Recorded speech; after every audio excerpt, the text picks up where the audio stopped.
सभी को राम राम। हर बार की तरह इस बार भी मैं आपको पिछले हफ्ते की ऑटोमोबाइल न्यूज़ इस वीडियो में बताने वाला हूं।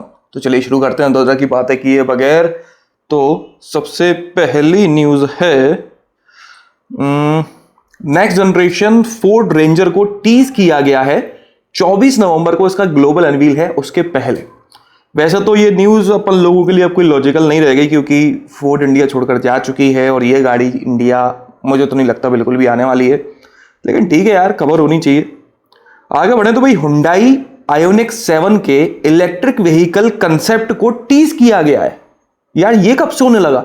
मतलब अब कंसेप्ट भी पहले टीज होंगे, उसके बाद ग्लोबल अनवील होगा, फिर उसका प्रोडक्शन वर्जन आएगा जिसका टीज पहले होगा, फिर वो अनवील होगा, फिर वो कहीं लीक होगा, फिर वो कहीं देखा जाएगा। पता नहीं कितनी सारी ऑफिशियल स्टेजेस बन चुकी हैं एक गाड़ी को लॉन्च करने के लिए। हाइप बनाने के तरह तरह के नए नए फंडे आते हैं मार्केट में। ये मार्केटिंग वाले बहुत मतलब कम नहीं है।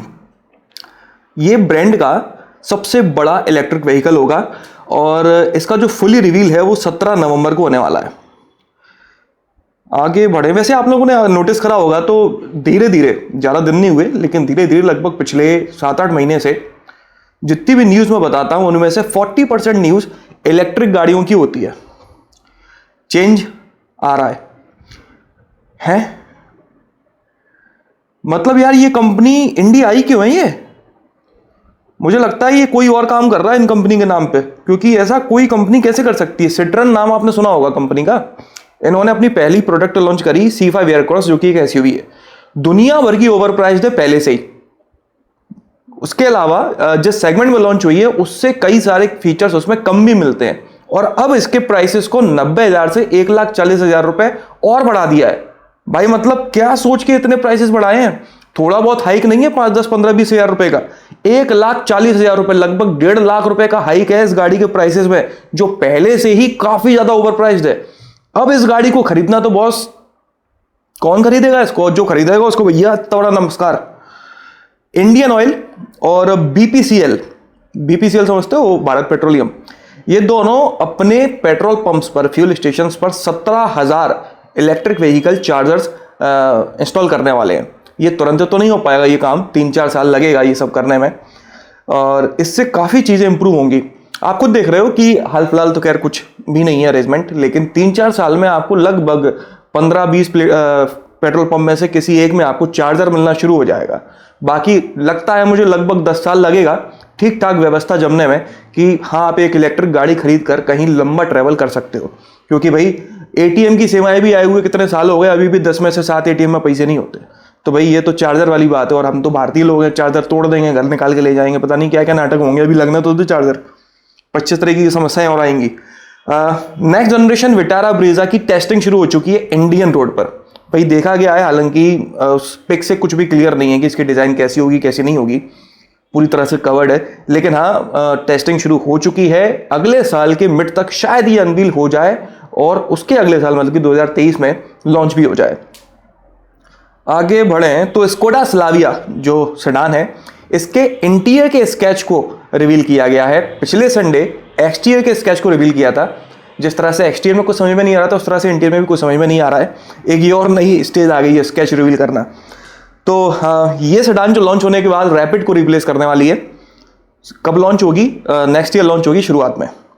अब आगे बढ़ें तो भाई टीवीएस के को चेयरमैन वेनु श्रीनिवासन और महिंद्रा एंड महिंद्रा के चेयरमैन आनंद महिंद्रा जी, इन दोनों को ही नवाजा गया है पद्म भूषण से 2020 साल के लिए। ठीक है, मतलब 2020 साल के नहीं, 2020 जो पिछला साल था उस साल के लिए पद्म भूषण से नवाजा गया है राष्ट्रपति भवन में। आगे बढ़ें तो ऑडी Q5 फेसलिफ्ट 23 नवंबर को लॉन्च होने वाली है। इसमें अब डीजल इंजन नहीं मिला करेगा, ये सिर्फ पेट्रोल इंजन में आपको मिला करेगी। मारुति ने नेक्स्ट जनरेशन सेलेरियो को लॉन्च कर दिया है। 5 लाख रुपीज से शुरू होकर ये 7 लाख रुपीज तक की मिल जाती है। गाड़ी के प्राइसेस तो काफ़ी अच्छे रखे गए हैं, लेकिन फीचर्स की अगर हम बात करें ना तो इस गाड़ी में कुछ भी नहीं है। इस गाड़ी की सिर्फ और सिर्फ यूएसपी है इसका माइलेज 26.68 kmpl, जो कि ऑटोमेटिक में मिलता है, वो इसकी यूएसपी है। इसके अलावा और कुछ नहीं है। इस गाड़ी में बहुत बेसिक फीचर्स हैं, जहां तक कि इसके बेस वेरिएंट में तो सिर्फ 4 टायर, इंजन, 4 सीटें लगाकर दे दी हैं, कुछ भी नहीं है उसमें। हाँ, अगर आप जानना चाहते हो कि इसमें कितने वेरिएंट हैं, कितने फीचर्स मिलते हैं, तो स्क्रीन के ऊपर यहाँ लिंक मैं छोड़ दूंगा, वो वीडियो देख लेना। और अगर आप इसका कंपैरिजन देखना चाहते हो टाटा पंच से, तो उसकी लिंक भी मैं छोड़ दूंगा, वो वीडियो भी आप देख लेना। हालांकि पंच से कंपैरिजन बनता नहीं है इस गाड़ी का, बट मैंने कर दिया क्योंकि दोनों ही लेटेस्ट लॉन्च है, इसलिए। आगे बढ़े तो बलेनो के फेसलिफ्ट को भी टेस्ट करते हुए देखा गया है। एक तो विटारा ब्रेजा की नेक्स्ट जनरेशन और बलेनो का फेसलिफ्ट, ये दोनों गाड़ियां इंडियन सड़कों पर घूम रही हैं। बलेनो के फेसलिफ्ट की तो खैर बिना कैमोफ्लेज वाली इमेज भी निकल के आई है, और पहली बार मुझे ऐसा लग रहा है कि मारुति ने किसी फेसलिफ्ट में कोई बदलाव करने की सोची है, वरना हर बार ये लोग बस एक फॉग लैम्प को उठाकर 2 इंच इधर सरका देते हैं और कहते हैं फेसलिफ्ट तैयार। लेकिन इस बार बलेनो के फेसलिफ्ट में लग रहा है कि हाँ, इन्होंने थोड़ा दिमाग लगाया है, थोड़े बहुत चेंजेस करे हैं, कि हाँ लग रहा है भाई कुछ चेंज है। वरना पहले तो सोचना पड़ता था कि चेंज असल में है क्या, दिमाग लगा के पकड़ना पड़ता था, लेकिन अभी इसमें चेंज है। अच्छी बात है कि कुछ चेंज तो इन्होंने किया। बाकी यार इमेजेस देखकर ऐसा लग रहा है कि इसमें आपको स्पेस शायद पहले से ज़्यादा मिल सके, जो चौड़ाई है वो थोड़ी सी ज़्यादा लग रही है बाकी इमेजेस अगर आप ध्यान से देखोगे तो।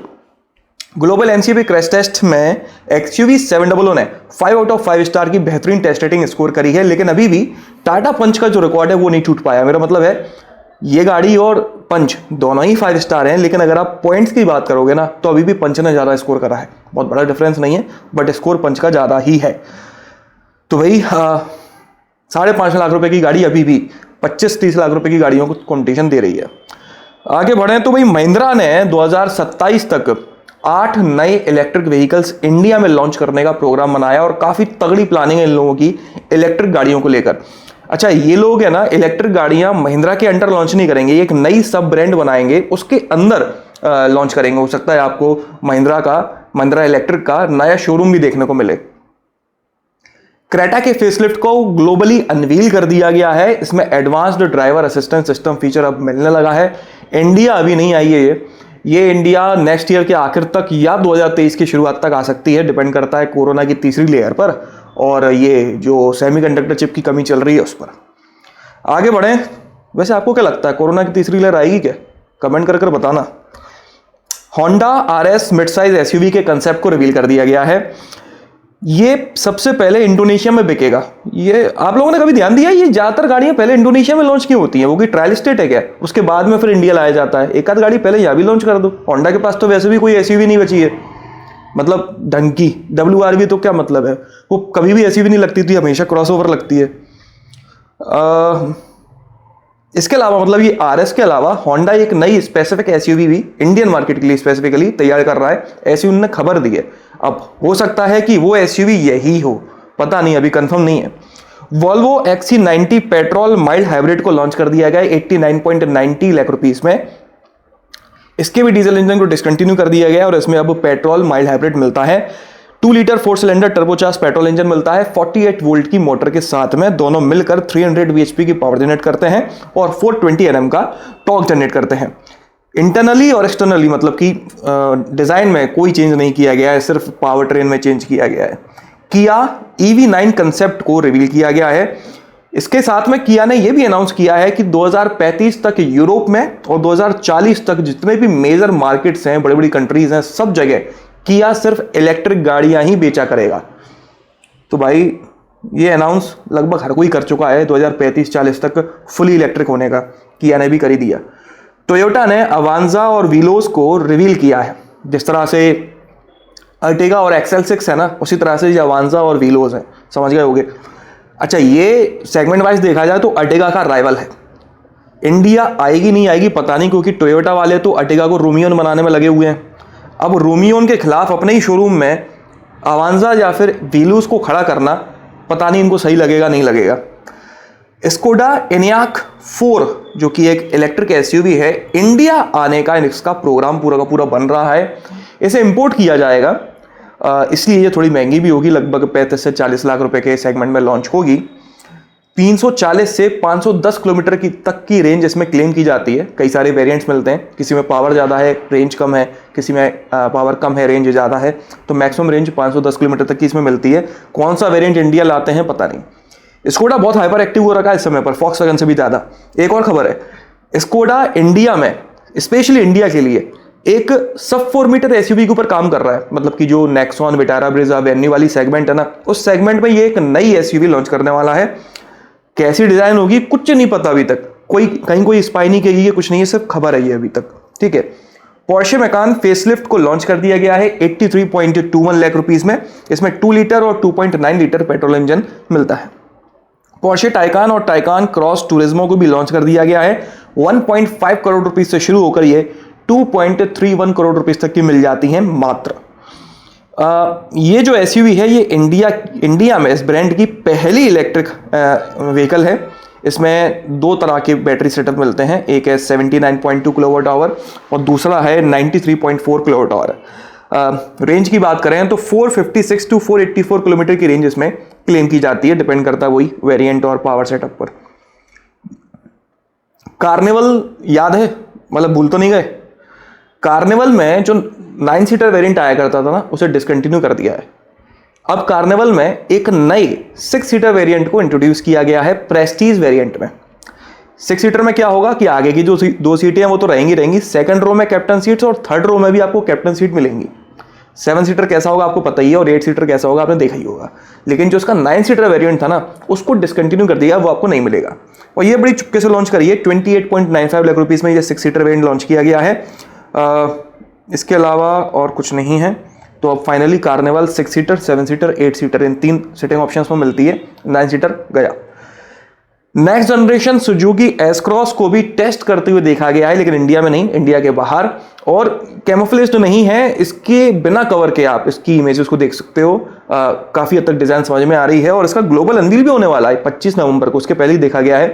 तो भाई ये एग्जैक्टली ये इंडिया आएगी नहीं आएगी नहीं पता, हाल फिलहाल तो सिर्फ अनवील हुआ है, अनवील भी नहीं हुआ है अभी तो। खैर देखते हैं, आया तो अच्छी है।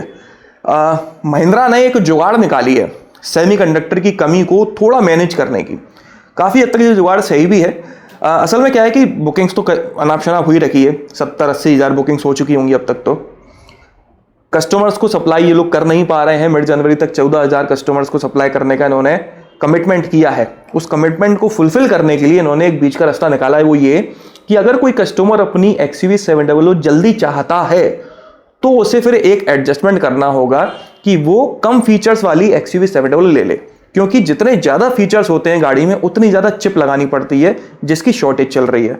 तो अगर किसी कस्टमर को चाहिए तो वो फीचर्स अपनी गाड़ी में कम करवा ले तो चिप कम हो जाएंगी। इसलिए महिंद्रा वाले चाहते हैं कि उनके पास जो लिमिटेड स्टॉक है चिप का, उसमें वो ज़्यादा से ज़्यादा कस्टमर्स को अपनी गाड़ी प्रोवाइड करवा सकें। तो ये तरीका भी, हालांकि वो फोर्स नहीं कर रहे हैं महिंद्रा वाले किसी को भी। अगर आप चाहते हो कि नहीं हमें बिल्कुल फुली लोडेड वेरिएंट चाहिए तो आपको मिलेगा, लेकिन उसमें थोड़ा समय लग जाएगा। अगर आप जल्दी चाहते हो तो कुछ फीचर्स आप कम करवा के ले लो, बात बन जाएगी। तो फोर्स नहीं करेंगे, आपकी मर्जी है, मतलब कस्टमर की मर्जी है कुल मिला के, किसी तरह का कोई लोड नहीं। टू व्हीलर मार्केट के बारे में बात करें तो Ducati street fighter V4 SP को अनवील कर दिया गया है। 1103 सीसी का इसमें इंजन मिलता है जो 208 bhp की पावर जनरेट करता है और 123 Nm का टॉर्क। डुकाटी ने स्ट्रीट फाइटर V2 को भी रिवील किया है जिसमें 955 सीसी का इंजन मिलता है जो 153 bhp की पावर जनरेट करता है और 101.5 Nm का टॉर्क। यामाहा MT10 को भी रिवील कर दिया गया, ये 998 सीसी का इंजन इसमें मिलता है जो 165.9 bhp की पावर जनरेट करता है और 112 Nm का टॉर्क। डुकाटी हाइपर मोटार्ड 950 को भी लॉन्च कर दिया गया है 13 लाख रुपीस में। ये 937 सीसी का इंजन मिलता है इसमें जो 114 bhp की पावर जनरेट करता है और 98 Nm का टॉर्क। ट्रायम्फ ने रॉकेट 3 और स्ट्रीट ट्विन के लिमिटेड एडिशन को रिवील किया है, लॉन्च कब होगा पता नहीं। तो न्यूज़ तो बस इतनी थी। इसके अलावा एक और छोटा सा अनाउंसमेंट जो मैं पहले संडे में भी कर चुका हूं कि मैंने एक टेलीग्राम ग्रुप बनाया है। अगर आप उसको ज्वाइन करना चाहते हो तो उसकी इनवाइट लिंक डिस्क्रिप्शन में दी हुई है। पहले मैंने व्हाट्सएप ग्रुप बनाया था लेकिन उसकी लिमिट बहुत ही कम थी, वो 1 घंटा भी नहीं लगा लिमिट क्रॉस हो गई। तो टेलीग्राम वाला जो ग्रुप है उसकी इनवाइट लिंक डिस्क्रिप्शन में है, उसमें आ जाओ। उसमें कोई अच्छी खासी लिमिट है, कोई दिक्कत नहीं अभी। इसके अलावा जो डिस्क्रिप्शन में एसेसरीज की जो लिंक मैं देता हूं उन सभी लिंक्स को अपडेट कर दिया गया है, तो अगर आप एक बार चेक करना चाहते हो चेक कर लो, कोई अगर पसंद आए तो बिंदास खरीद लो।